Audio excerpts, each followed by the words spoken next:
Semua perkenalkan, nama saya Bapak Tanyarat, 3.019. Pada kesempatan kali ini saya akan menjelaskan proses eksplorasi data analisis atau IDA yang saya praktikum pembelajaran mesin.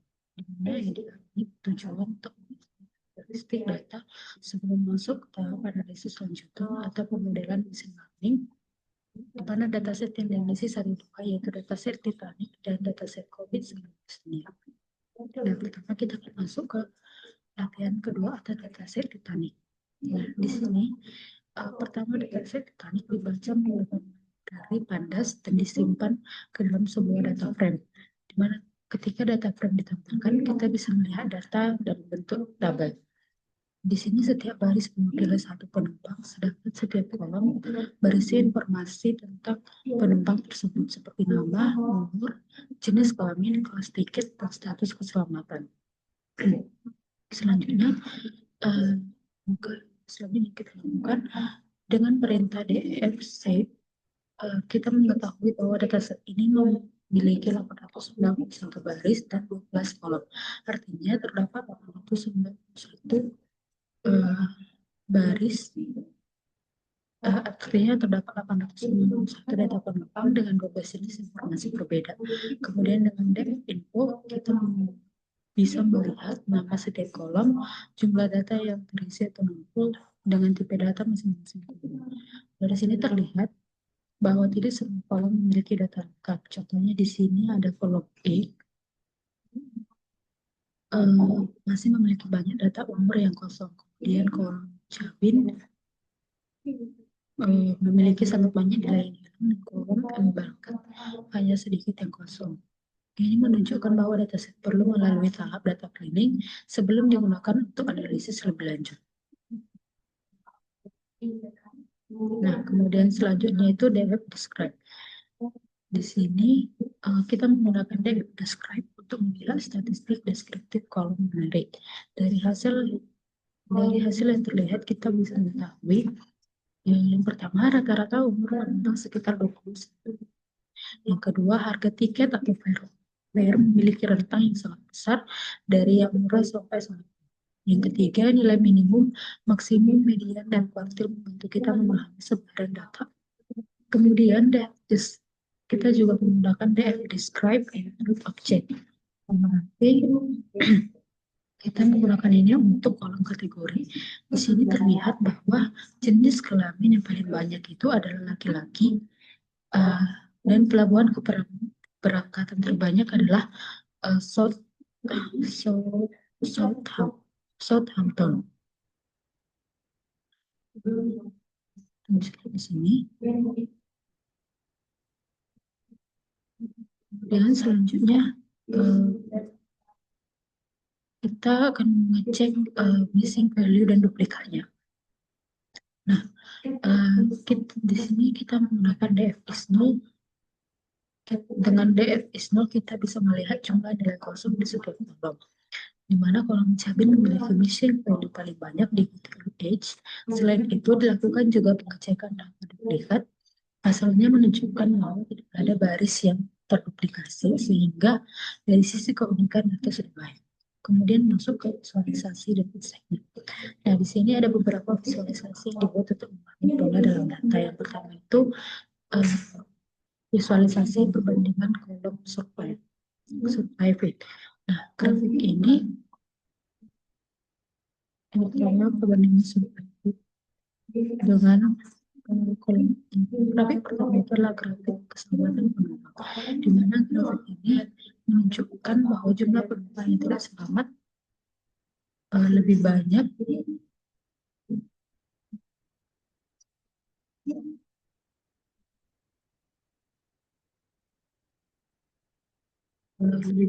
dari bahwa jumlah penumpang yang tidak selamat lebih banyak dibanding selamat. Ini berarti distribusi pada variabel survive tidak seimbang.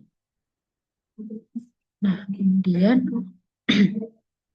ada juga grafik hubungan umur, harga tiket, dan keselamatan yang menunjukkan bahwa harga tiket memiliki pengaruh yang lebih jelas terhadap peluang selamat dibanding Hal ini menunjukkan adanya pengaruh kelas sosial dalam tingkat keselamatan.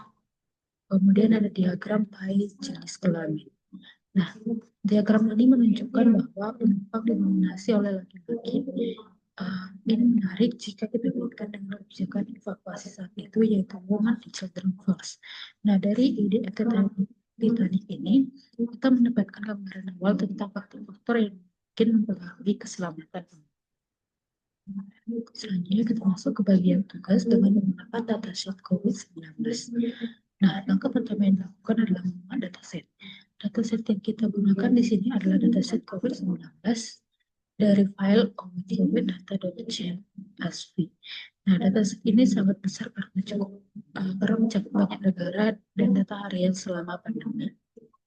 Nah, di sini bisa kita lihat bahwa kode ini bisa kita lihat berdasarkan kondisi itu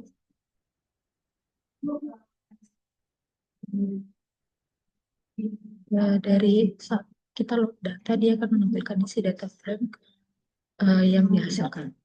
Kemudian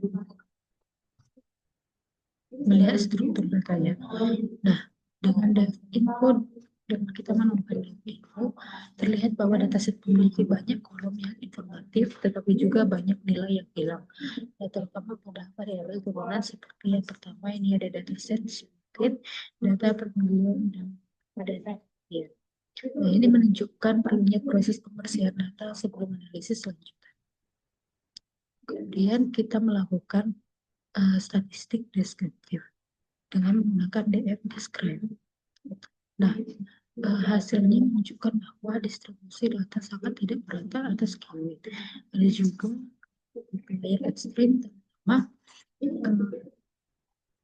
terutama dari negara dengan populasi besar atau sistem pelaporan yang sangat intens. Karena itu data ini tidak bisa langsung digunakan tanpa normalisasi atau penyaringan. Nah, kemudian kita cek missing value-nya dengan juga ngecek duplikatnya. Nah, di sini pengecekan missing value menunjukkan cukup banyak data yang kosong. Namun pengecekan duplikat menunjukkan tidak ada data yang terduplikasi sehingga data aman dari sisi ulangan baris. Nah, dari missing value tadi, kemudian selanjutnya itu melakukan filtering dan seleksi kolom. Nah, setelah melakukan missing value, data kemudian filter untuk menampilkan Indonesia saja agar analisis lebih spesifik. Nah, setelah itu kolom seperti negara, tanggal, total kasus, dan total kematian, hal ini kolom itu dipilih, dan hal ini dilakukan agar analisis fokus dan tidak terlalu kompleks. Nah, kemudian sorting. Nah, setelah pelarian tadi, data diurutkan berdasarkan total kasus terbesar untuk melihat negara dengan dampak paling besar. Kemudian diambil nilai total kasus tertinggi tiap negara untuk melihat puncak kasus yang pernah terjadi.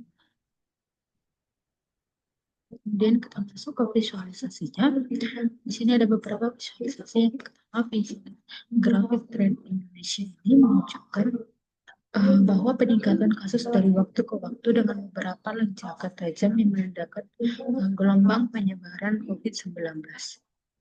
Kemudian ada juga grafik perbandingan antar benua yang menunjukkan bahwa wilayah Afrika memiliki rata-rata kasus tertinggi sedangkan Afrika terendah. Ini menunjukkan perbedaan penyebaran antar wilayah dunia. Selanjutnya ada grafik hubungan total kasus dan total kematian. Nah, grafik ini menunjukkan hubungan linear positif. Hubungan linear positif artinya semakin banyak kasus, maka semakin tinggi jumlah kematian.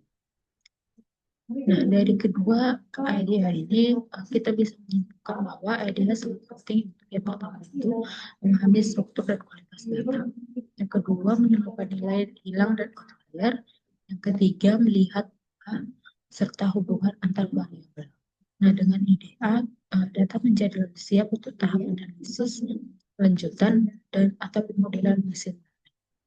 Sekian dari hasil pembahasan saya. Jika ada kesulitan, saya terima kasih.